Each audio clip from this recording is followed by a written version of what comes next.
semuanya, ini adalah video beli Bitcoin di Pucuk episode yang ke-9.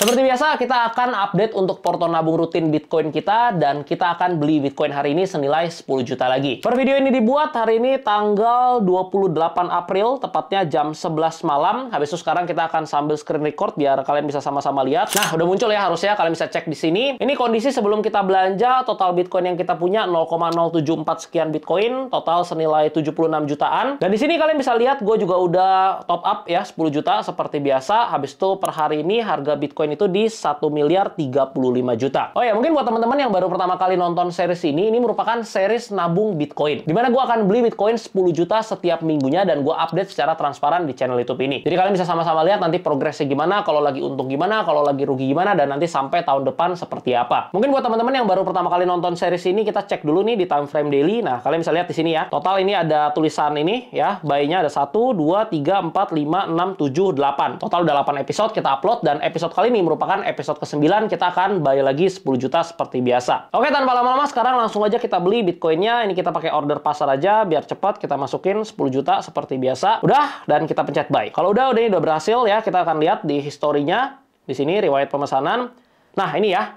Kita udah berhasil beli Bitcoin di harga 1 miliar 34 juta sekian. Total Bitcoin yang kita dapat 0,00966. Sekarang kita balik lagi ke chartnya. Nah, di sini kita bisa lihat udah tambah 1 nih ya, tombol buy-nya ya. Jadi 1, 2, 3, 4, 5, 6, 7, 8, 9. Lalu kita balik ke bagian wallet untuk lihat total Bitcoin yang kita punya. Nah, ini dia. Total Bitcoin yang kita punya sekarang 0,084 sekian Bitcoin senilai 86 jutaan. Wah, dikit lagi udah sentuh 0,1 Bitcoin ya. Cepet juga ya, nggak berasa. Oke, ini gue stop share dulu. By the way, yang kalian lihat tadi itu adalah akun di toko kripto. Tapi sekali lagi, series ini bukan sponsorship, jadi bebas kalian mau pakai exchanger apapun, mau pakai toko kripto, Indodax, mau pakai Ajaib, mau pakai Peluang, mau pakai Binance, Bitget, apapun terserah kalian. Jadi intinya kalian mau beli di exchanger manapun sama aja, nggak masalah. Tapi pesan gue satu, kalau nominalnya udah lumayan besar, always do self custody. Karena cara paling aman untuk kita simpan aset kripto yang kita punya adalah dengan cara kita self custody. Kalau kalian nggak tahu apa itu self custody, nggak tahu apa itu cold wallet, kalian bisa cek video di channel YouTube ini. Gue udah jelasin total kayaknya 4 video mengenai self custody. Itu tadi mengenai update porto dan juga pembelian Bitcoin kita hari ini. Nah, sekarang gue pengen bahas dikit mengenai strategi untuk menjelang bull market. Karena kalau untuk series nabung Bitcoin ini ya sebenarnya gitu-gitu aja. Dimana ketika gue ada duit, habis itu gue top up, habis itu ya gue beli Bitcoin. Nggak ada strategi fancy-fancy gimana. Tapi di sini yang gue mau jelasin sedikit adalah gimana caranya supaya kita bisa dapetin tambahan modal menjelang bull market ini, supaya kita bisa serok lebih banyak koin-koin lagi. Baik itu Bitcoin ataupun altcoin yang jadi favoritnya kalian. Nah, mungkin kalau ngomongin cari uang tambahan, khususnya di market kripto, mungkin kalian mikirnya, wah ini berarti harus trading nih. Wah, susah nih, ada resikonya nih, dan lain-lain. Tapi yang kali ini gue mau bahas itu bukan soal trading, tapi soal gimana caranya supaya kita bisa dapetin tambahan modal dari dunia cryptocurrency. Menurut gue ada 2 cara yang paling gampang dan paling simple yang orang awam pun bisa lakuin. Yang pertama yaitu airdrop, dan yang kedua ikutan launch pool atau launchpad di exchanger. Kalau airdrop itu apa sih? Mungkin buat kalian yang belum tahu airdrop, kalian bisa tonton video ini. Di sana gue ada jelasin mengenai basic knowledge mengenai airdrop. Salah satu yang kita garap dari bulan lalu sampai bulan ini ada BWB, cuman ini udah selesai ya, udah nggak bisa digarap lagi. Jadi kalau kalian nonton video yang ini cuman untuk penjelasan dan pengertian tentang airdropnya aja. Karena untuk garapnya ya udah nggak bisa, karena udah selesai per hari ini. Kenapa airdrop? Karena menurut gua dengan kita belajar garap airdrop, yang mungkin transfer antar wallet aja kita bingung, tapi karena kita mau garap airdrop, mau nggak mau kita belajar. Dan di sana knowledge kita jadi bertambah. Kedua, resikonya itu sangat minim, jauh lebih minim daripada kita trading tanpa dibekali pengetahuan. Karena kalau kalian nggak ngerti sama sekali tentang trading, misalkan, habis itu kalian terjun ke market, apalagi pakai leverage 125 kali, kalian all in rata kanan, itu rawan kena yang namanya likuidasi atau margin call. Sedangkan kalau airdrop, apalagi airdrop yang tanpa modal ya resikonya cuma rugi waktu aja paling. Lalu bagaimana airdrop yang dengan modal? Ya resiko tetap bisa ada lah. Contoh misalkan wallet kalian kena hack, kalian klik link sembarangan, atau misalkan kalian salah transfer, salah network, habis itu hilang. Ya resiko-resiko human error seperti itu tetap ada. Tapi balik lagi, nggak semua airdrop itu membutuhkan modal. Kalaupun butuh modal, nggak semua airdrop membutuhkan modal yang sangat besar gimana. Terus gimana dari sisi rewardnya? Ya tentu ada yang besar, yang bisa dapat jackpot, tapi ada juga yang dapatnya ya mungkin kecil. Tapi walaupun kecil menurut gua tetap worth it. Kenapa? Karena yang pertama dapatnya itu namanya airdrop ya gratisan. Yang kedua, kalaupun dapatnya kecil, tapi kita dapat knowledge. Kita dapat pengetahuan baru mengenai dunia blockchain yang bisa menjadi bekal kita untuk di tahun-tahun yang akan datang. Karena serius deh, gue ngobrol sama beberapa teman gue yang rajin garap airdrop, gue jadi berasa bodoh banget karena ternyata mereka punya knowledge yang sangat luas. Mereka tahu ini, mereka tahu itu. Padahal awalnya nggak ngerti sama sekali mengenai kripto. Tapi karena baru garap airdrop 2 tahun aja, wah knowledge-nya udah gila banget. By the way, buat mereka yang fokus bukan cuma knowledge-nya sih, tapi duitnya juga gila. Itu yang pertama untuk airdrop. Lalu yang kedua, ini yang jauh lebih gampang lagi. yaitu Launchpad dan Launchpool. Jadi buat yang nggak tahu, Launchpad atau Launchpool itu paling gampang itu yang biasa ada di Chex. Misal di Binance, di Bybit, habis itu di Bitget. Caranya gampang banget, kita tinggal stake atau istilahnya parkir aja koin atau token untuk mendapatkan sejumlah koin atau token dari Launchpool tersebut secara gratis. Contoh, kalau yang di Binance kita udah sering banget bahas, waktu itu kita bahas Pixel, kita bahas Ethena, Saga, dan lain sebagainya. Oh ya, yang lagi jalan sekarang nih ada Renzo juga. Nah, dari waktu itu, misalkan kita mau dapetin Pixel, Ethena, ataupun mau dapetin Saga secara gratis. Caranya gampang banget, kita tinggal stake BNB atau FBUSD yang kita punya. Misalnya periodenya 4 hari nih. Setelah kita stake, ya udah tiap hari itu yieldnya akan masuk dan kita dapat yieldnya secara gratisan. Misal lagi Launchpool-nya Saga nih ya, habis itu kita stake BNB. Ya udah kita dapatnya Saga nanti tiap hari masuk. Jadi mau koin atau token yang kita dapatkan tersebut misalkan naik tinggi ataupun turun dalam, ya nggak ada ruginya karena itu gratisan. Tetap kita untung, tetap dapat gratisannya. Lalu resikonya apa? Apakah nggak ada resiko sama sekali? Jawabannya tetap ada. Kalau misalkan contoh kita pakai BNB nih, habis itu harga BNB-nya turun, nah itu ada resikonya di sana. Tapi kalau yang stake-nya pakai FBUSD atau pakai stablecoin lainnya misalnya USDT, ya itu kan harganya tetap di sana-sana aja. Jadi udah pasti pure dapat gratisannya dan stablecoin-nya ya tetap stabil aja di sana. Kira-kira seperti itu. So far yang selalu gue pantengin terus yaitu di Binance, Bitget, dan juga Bybit. Karena Launchpool dan Launchpad di 3 exchanger tersebut itu sering banget. Apalagi di Bitget, karena di Bitget itu ada 2, ada Launchpool dan juga ada PoolX. Mungkin nanti gue akan bikinin video khususnya untuk membahas hal ini kalau kalian tertarik. Buat yang tertarik nanti boleh komen di bawah. Tadi bedanya kalau di Binance pakainya BNB, kalau di Bitget kita pakainya BGB. Habis itu kalau misalkan di Bybit kita pakainya Mental. Tapi untuk Launchpool itu biasanya poolnya itu selalu ada 2. Contoh kalau di Binance ada pool yang BNB-nya, habis itu ada pool yang FBUSD. Kalau di Bitget ada pool yang BGB-nya, ada pool yang USDT-nya. Dan juga di Bybit ada pool yang MNT, ada juga pool yang USDT-nya. Menurut gue Launchpool atau Launchpad ini cara paling gampang yang bisa kalian manfaatin untuk dapetin uang gratisan. Karena kalau kalian emang udah biasa pakai fitur di exchanger ya pasti udah ngerti. Jadi setiap ada Launchpool atau Launchpad terbaru, saran gue ya dimanfaatin aja. Nanti dapat gratisannya mau kalian hold atau mau kalian langsung jual untuk beli Bitcoin lagi ya, terserah itu urusan masing-masing. Kira-kira seperti itu. By the way, masih perlu nggak nih gue bikinin video khusus untuk bahas Launchpool dan Launchpad? Kalau masih perlu nanti bisa komen di bawah. Oke, singkat aja videonya kira-kira seperti itu.